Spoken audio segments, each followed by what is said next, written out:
did throughout the war in operating at sea without bases or with improvised bases. Here are no docks or roads, yet all freight aboard 3 heavily laden ships is hauled 2 miles over the ice up to Little America.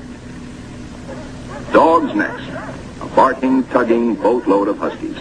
And the pups, growing fatter and bigger every day. All are happy with the welcome smell of snow in their nostrils. This is home. This is fun. But this is work, too, for time is short. The dogs must haul their share of the tonnage.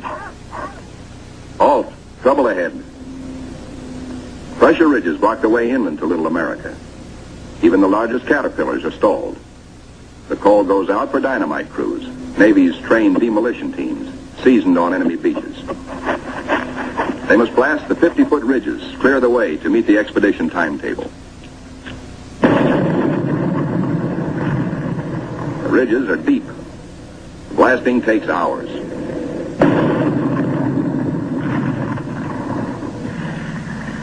Seabees and their bulldozers follow, smooth out the road for the big cats. In 2 hours, they bridge crevasses 100 feet deep. And so 10,000 tons of gear, brought down by the cargo ships, start moving up to Little America. Work goes steadily forward. Seabees, with all hands helping, use every one of the 24 hours of daylight in the South Pole summer. Caterpillars with snowshoe oversized treads accomplish in hours the work that in old days hundreds of dogs could do only in weeks. Airstrips, smoothed out with drags, take high priority. Byrd has flashed word from the Philippine Sea, now standing by off the pack ice, that he's ready to fly his R-4Ds in.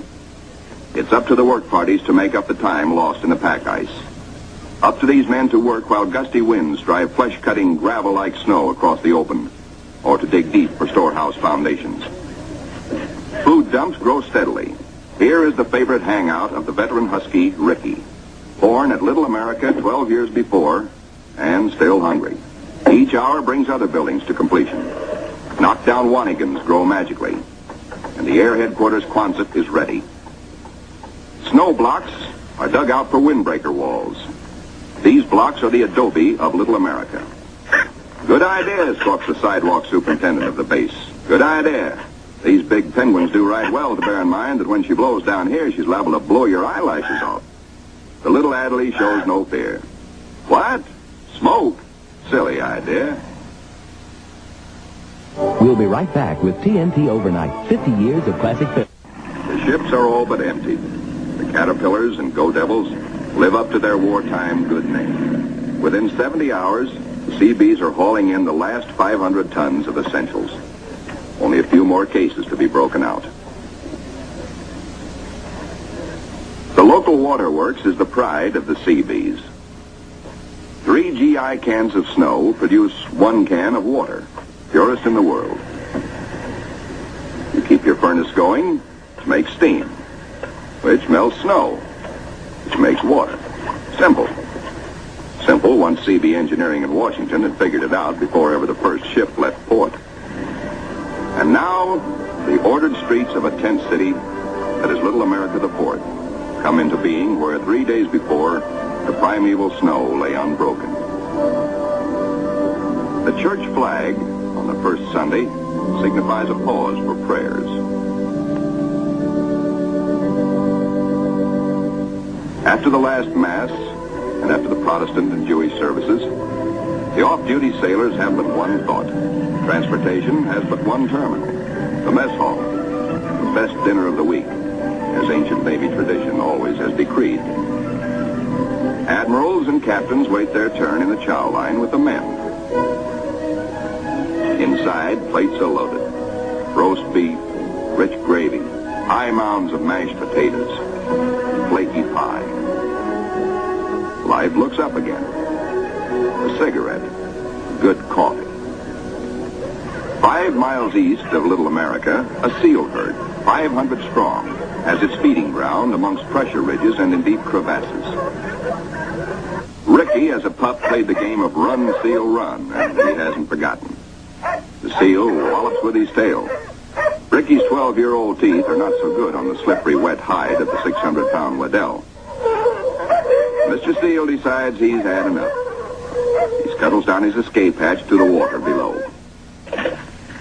Chow Chow time. The only seals killed are for dog meat.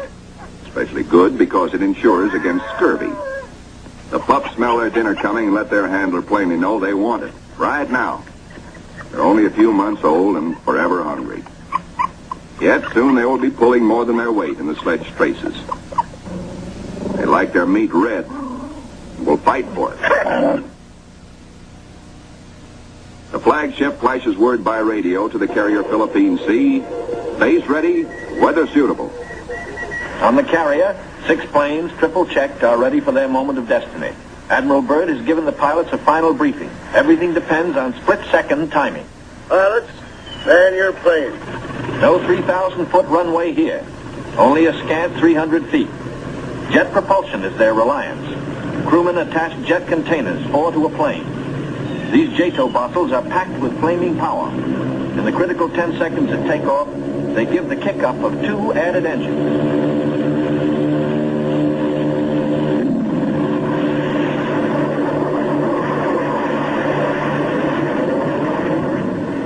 Byrd is airborne in exactly 100 feet.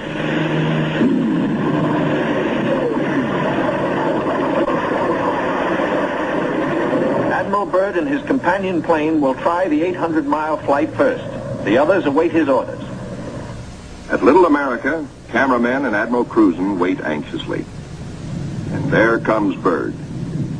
Cruzen can relax now. The skis work perfectly. The carefully calculated drag of the wheels serves only to shoot up a plume of snow. Byrd greets his son, Dickie Jr. first, here following Dad's footsteps. They watch plane number 2 come in safely. Byrd tells Cruzen, good to be home again. Cruzen has urgent news. There's a terrific storm brewing, only 10 hours more of safe flying. Byrd radios the carrier, launch all planes as soon as possible. By midnight, the Philippine Sea has the remaining 4 planes ready. They must risk a takeoff in darkness before the terror of the storm strikes.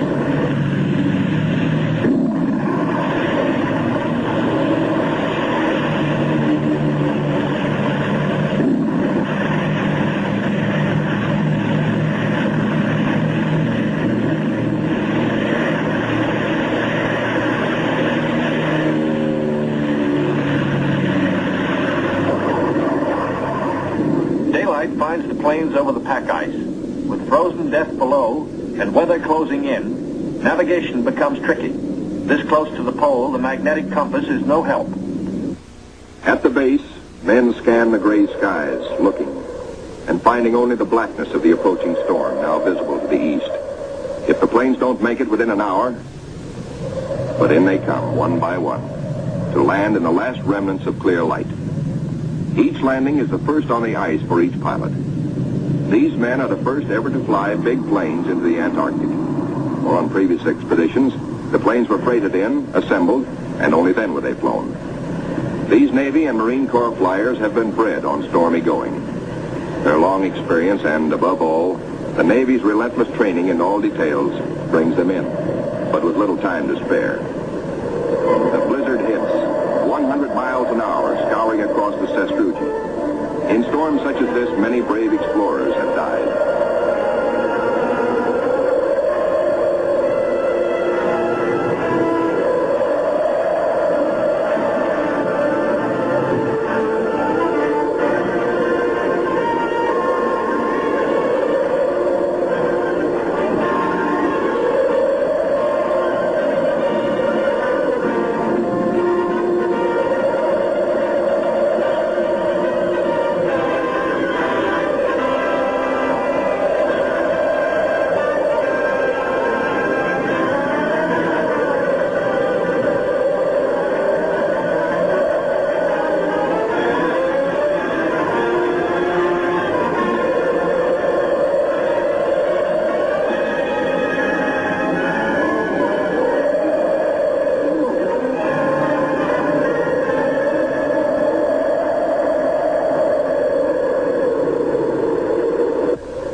Abatement of the storm, work parties head for the plains.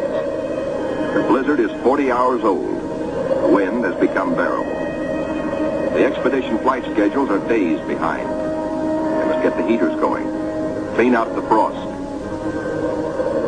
The Antarctic offers no quick machine service as on standard Navy airfields. Fuel for the heaters must be hand-dragged, hand-pumped, hand-fed, with the temperature far below freezing. The chow wagon, the never-failing CB tractor, gives the work parties a lift back to the mess tent for hot coffee, food, and warmth. Only the Navy, Marine Corps, Coast Guard, and Army cameramen who made this official record know the price they paid for these blizzard films. They covered the Pacific battles for posterity. This cold day, they froze their whiskers to make these first color films of an Antarctic blizzard. Little America digs out. The planes still stand on the line uninjured. Icicles and snow to be cleared off, but no plane blown away. Lashings held. Tent City intact proved out the technique of survival evolved by Byrd in a lifetime of exploration. Not one tent went down.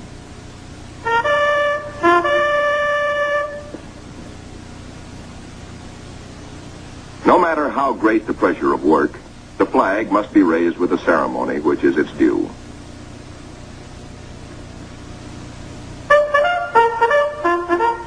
Admiral Byrd declares Little America IV in full operating commission.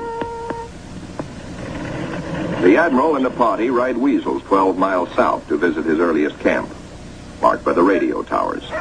Little America I, now 40 feet under the snows of 17 years. And above it, Little America II, 25 feet under the snows fallen since 1935. Captain Boyd, United States Marine Corps, ties on a safety line, while Admiral Byrd and 3 veterans of his previous expeditions watch. Boyd inches his carcass down the old ventilating hatch. It stood 20 feet in the air when it was put up 12 years before. He pokes a stick up as a marker for the main hatch. Now all hands, the Admiral included, will have a chance to go look-see. Below, the old-timers find a lantern that lights at once. No manner of other gear. For here in Antarctica, there is no decay, no rust, no dust, not even germs. Fruits, vegetables, meats, all good after 17 years. Small wonder Byrd preaches that one day Antarctica may be the world's storehouse to keep the 7 years surplus for the 7 lean years. Byrd, bringing with him the old corn cob he'd forgotten in 1930, comes up last. He meets heavy going, but he makes it the hard way and seems to like it. We'll be right back with TNT Overnight. Can men survive in freezing water? Men from Mars, members of a special underwater demolition team, wear the new cold water rubber survival suit. In contrast to these skylarking youngsters eating ice cream in the ice, men in ordinary clothing are paralyzed in 6 minutes and die very quickly thereafter. Yet these sailors, wearing only underwear beneath their survival suits, stay in half an hour and come up chipper and warm. On the sunny afterdeck of the Mount Olympus, the expedition's prize penguin catch, the big emperors, are living the life of penguin Rileys. They grow 4 feet tall, weigh up to 80 pounds, and are the only creatures who live throughout the year on Antarctica. Eons ago, they flew. In time, their wings evolved into swimming fins. Their deep feathers are the warmest known. Their feet, thick leather-like pads. On these, they lay their single egg and tuck it up within the body feathers for warmth, to hatch it. In captivity, they must have their vitamins. Keeping them alive for the return voyage is quite a problem, for their bloodstreams have no germ resistance. Their necks are ball-bearing. Strangely enough, the smaller captive penguins prefer their fish fillets. They won't eat live fish out of a pail. The rockhopper penguins are the clowns of the Antarctic. 20 inches high, cocky yellow eyebrows, sassy, and forever hungry. As the men find out, they'll eat their weight in fish every 3 days. The gathering of scientific data ranks high in expedition plans.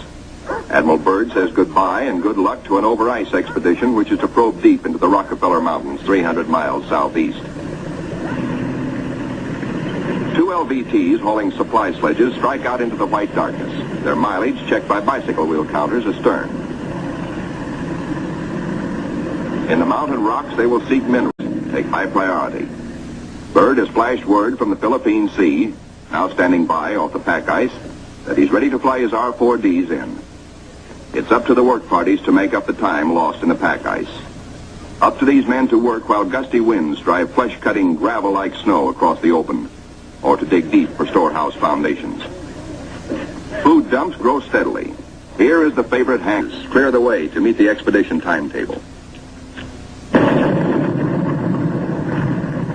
The ridges are deep.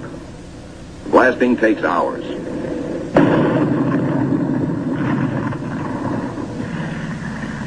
CBs and their bulldozers follow, smooth out the road for the big cats. In 2 hours, they bridge crevasses 100 feet deep. And so home. This is fun. But this is work, too, for time is short. The dogs must haul their share of the tonnage.